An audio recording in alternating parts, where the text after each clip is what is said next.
Twilight Sparkle, the magical prodigy from My Little Pony. And Spyro the Dragon, the powerful purple hero of the Dragon Realm. He's Wiz and I'm Boomstick. And it's our job to analyze their weapons, armor, and skills to find out who would win a death battle. High above the peaceful Ponyville, the city of Canterlot rests among the mountaintops. There, a young filly had dreams as big as Canterlot Castle itself. Her name was Twilight Sparkle. Here we go again. I mean, we've seen a pony that breaks the sound barrier and one that breaks physics, so what crazy powerful thing can this one do, Wiz? Hold your horses, Boomstick. We're merely out of the gate. Rein it in, Wiz. Your lame puns are musting with my script. Little Twilight wanted to learn magic at Princess Celestia's School for Gifted Unicorns. After a very, eventful entrance exam, she didn't just get accepted into the school, she became Celestia's protege. Which is kind of a big deal, since Celestia is pretty much pony god of the sun. Not only that, Twilight also earned her cutie mark. Oh, I remember those. It's that magical tramp stamp a pony gets when they grow up. Close enough. Twilight's cutie mark symbolized her life's calling, specifically her destiny in mastering the art of magic. This peppy purple pony wasted no time and hit the books to practice hard. By the time she was an adult, she'd read her entire collection of 20,000 books. What a nerd. Boomstick, have you ever read a book before? Do gun manuals count? Sure, why not? Oh, there we go. Twilight learned all sorts of powerful and useful magic. She knows so many spells it would take well over an hour to describe them all. Her memory is so crystal clear, she can recall a complex spell after a mere glance. But here's some highlights. She can move stuff with her mind, shoot concussive energy blasts, raise magic shields, and rapid-fire teleport. She can manipulate gravity, ignite things on fire, freeze others in place, walk on clouds, and even mastered the transfiguration spell. As a filly, she turned her own parents into plants. Talk about weird. She's even transformed a single apple into a nest of bird eggs, which, hatched somehow. She just create life? Yeah, but Twilight's magic doesn't just stem from her vast knowledge of spells and history. In the world of My Little Pony, magic is drawn from and controlled by a unicorn's emotions. Oh, here comes the touchy-feely stuff. The stronger a unicorn feels about something or someone, the stronger their magic becomes. Well, I've always found magic is tied to my emotions. Whatever I'm feeling fuels whatever I'm doing, and the stronger I'm feeling, the stronger the magic. Across Equestria, Twilight Sparkle is one of the few ponies to master the most powerful magic of all, the magic of friendship. Okay, Wiz, I know a metaphor when I see it. Isn't a night out with the girls so magical? Oh, no, that's not it at all. In truth, friendship is the only weapon powerful enough to defeat Equestria's most dangerous enemies. What? They weaponized friendship? Awesome! Hey, Wiz, you're my best buddy. You're friends forever. Come here, give me a hug. Where are the friendship lasers? Get off me. Oh yeah, upside. I slipped. Twilight's friendship magic is at its most powerful when focused through the elements of harmony. When used together, these ancient artifacts are a near unstoppable force, even capable of overpowering the villain Tyrek after he stole Twilight's powers, along with the rest of Equestria's. Twilight's crown with her personal element contains a powerful magic in its own right, enough to literally change the fabric of reality in another dimension with its mere presence. And of course, we gotta talk about those wings of hers.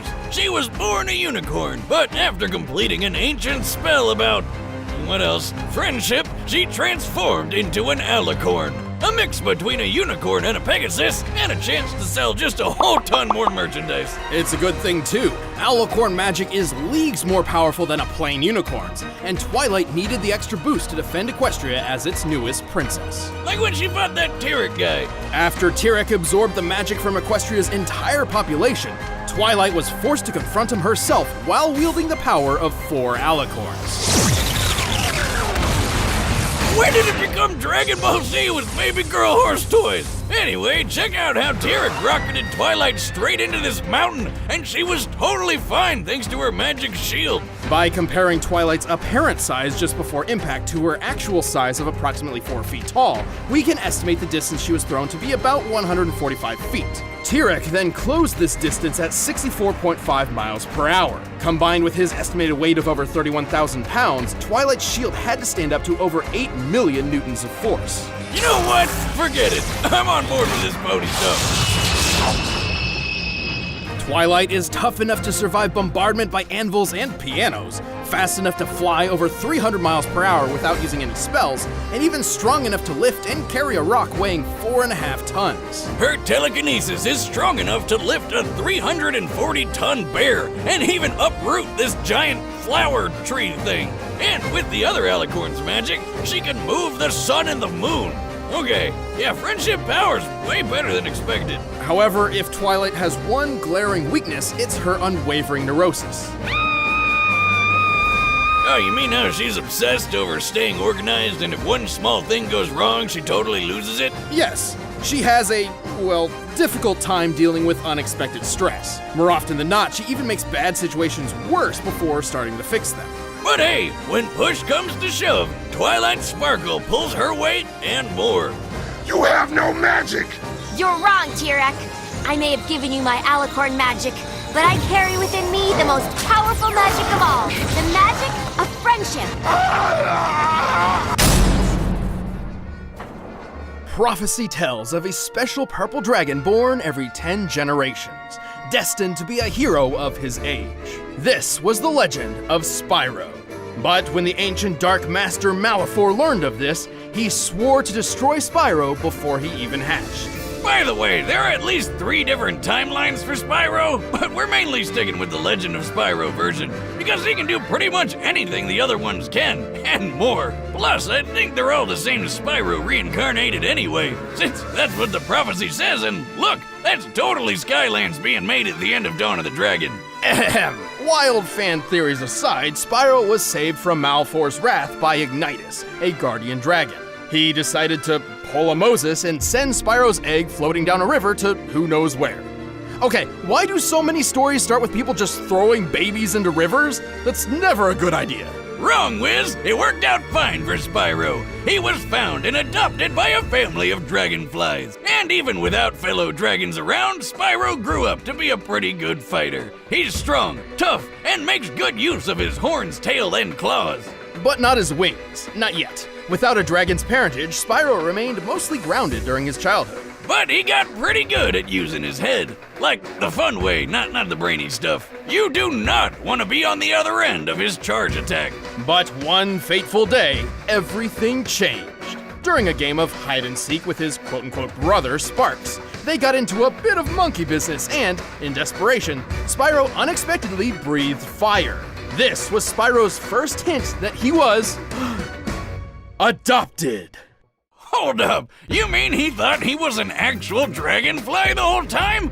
I can think of a few other hints, like, I don't know, anytime he saw his reflection. This revelation prompted Spyro to go on a journey in search of his true home among other dragons. Oh, and Sparks tagged along to help find treasure and protect his dragon brother from harm. Not like he needed it. He's the chosen one, bitch. He's got a bunch of awesome dragon powers. As a purple dragon, Spyro was not limited to just his fire breath. After finding and rescuing 4 great dragon guardians, they each became his teachers in the arts of elemental combat. Ignitus taught Spyro how to control fire and focus it into huge blasts. Voltaire showed him how to use electric breath to stun enemies and toss them through the air. Cyril taught him to freeze foes solid and fire ice shards. And Parador showed him how to use earth breath to split rocks and roll up into a ball. Spyro also honed his physical and chi combat with the martial art of Dragon Kata. Oh, and he finally learned how to fly. About time. Speaking of which, Spyro learned how to briefly slow down time to improve his reactions. Oh, damn. But all of this led to Spyro learning the ultimate element, the convexity breath. Ether. Convexity. It's ether. No, stupid, everyone calls it convexity. Oh, okay. Purple dragons like Spyro can use a mysterious energy that is essentially the spiritual life force of the universe. While it's never officially named in canon, lead concept artist Jared Polin has gone on record to clarify its name and properties, and he calls it Ether. Eat that, boomstick. Don't convex me, Wiz. True fans know I'm right. Ether is an extremely powerful element which binds the fates of the living and the dead. With Ether, Spyro pulls from the 4 elements to create energy which, according to Polin, has power comparable to that of an atom smasher. Isn't that the thing that shoots an atom around at light speed for all sorts of sciencey stuff? Yes, they're particle accelerators with a moving photon beam containing 362 megajoules of energy. Yeah, I said that. This beam can slice through a human skull in a nanosecond, just like what happened to Russian scientist Anatoly Bugorsky when he stuck his head in one of them. Why the hell would he do that? God, being Russian must be hard. Bugorsky took a beam less than a molecule thick through the skull, which obliterated all matter in its path in an instant. While he survived, half of his face around the microscopic hole in his head swelled, peeled apart, and was permanently paralyzed, while he experienced a blinding light he described as brighter than 1,000 suns. Hey, Spyro, what was that about? I don't really know. I just felt like I had to hit it. And when I did, the power of 1,000 suns surged through my body. Just imagine if that beam was the size of Spyro's super breath. No, wait, you don't need to. We've seen what it's like when he killed the Ape King. Of course, Spyro's ether powers have other uses as well, such as curing his fellow dragon Cinder of Malfor's corruption. Is he shooting ghosts at her? What kind of magic were they smoking when they came up with that? But ether is dependent on a balance between light and dark. Should a purple dragon fall prey to their own anger and hatred, they risk being consumed by dark ether, or nether, transforming into a blackened, rage-filled form. Spyro's a really nice guy, but as Dark Spyro, he lets loose. He's stronger, faster, and way more violent. Unfortunately, when Spyro's consumed by dark ether, he cannot return to his old self on his own. But with friends like Sparks and Cinder at his side, he's always found his way back. Through the power of love. Right, Spyro? You gotta believe! With all these powers at his claw tips, Spyro is a force to be reckoned with. He's pretty quick, outracing biplanes that can fly over 159 miles per hour. He's pushed a gold statue about twice his size, and he's pretty tough, claiming his scales are impenetrable. So I'm electricity-proof too? I knew my scales were impenetrable, but now this? A bold claim, but let's look at the facts. Spyro once took a punch from this massive magma golem, which then lost its arm and replaced it with a cathedral tower. This cathedral is very similar in size to St. Stephen's Basilica, a Roman Catholic church in Budapest, Hungary. By taking the height, length, and depth of the basilica and adjusting for empty space, we can estimate the arm's mass to weigh over 400,000 tons. Assuming a low-end punching speed of 15 miles per hour, that of the average humans, the golem must have hit with at least 1.9 million tons of force. And after getting all these powers, saving the dragons, and defeating the Dark Master himself, Spyro tapped into ether one last time to literally pull the exploding planet back together. What? How the hell? How? I'd say a mix of the power of love, magic of friendship, and a smidgen of prophetic destiny. Wiz, I want a pet dragon more than anything. It's a sad sight, Sparks. Another noble warrior falls victim to the plague of love. Just look away. All right, the combatants are set. Let's end this debate once and for all. It's time for a death battle!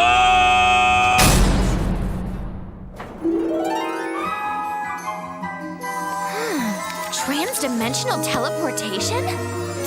Let's give it a try. Weird. What are you doing?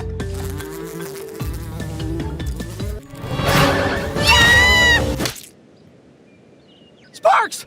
No! Sport! You asked for it!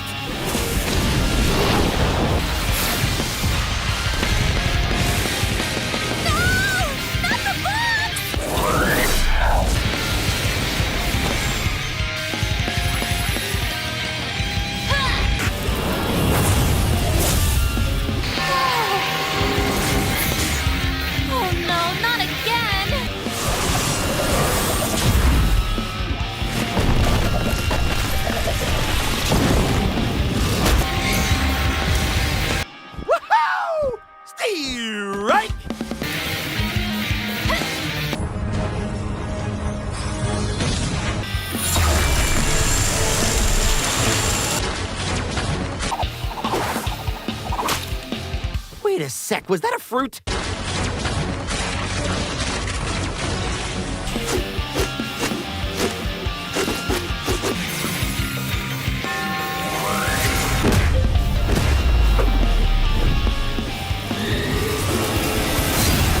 I'm done with this!